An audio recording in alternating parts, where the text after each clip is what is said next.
శాసనసభ సభ్యుడిగా ఎన్నికైనందున శాసనం ద్వారా నిర్మితమైన భారత రాజ్యాంగం పట్ల నిజమైన విశ్వాసం, విధేయత చూపుతానని, భారతదేశ సార్వభౌమాధికారాన్ని, సమగ్రతను కాపాడుతానని, నేను స్వీకరించబోయే కర్తవ్యాన్ని శ్రద్ధాశక్తులతో నిర్వహిస్తానని దైవ సాక్షిగా ప్రమాణం చేస్తాను.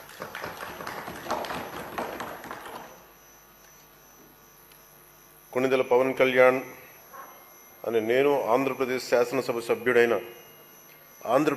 శాసనసభ సభ్యుడైన కొణిదెల పవన్ కళ్యాణ్ అనే నేను సభా నియమాలకు కట్టుబడి ఉంటానని, వాటిని అనుసరిస్తానని, సభా మర్యాదలను పాటిస్తానని, సాంప్రదాయాలను గౌరవిస్తానని దైవ సాక్షిగా ప్రమాణం చేస్తున్నాను.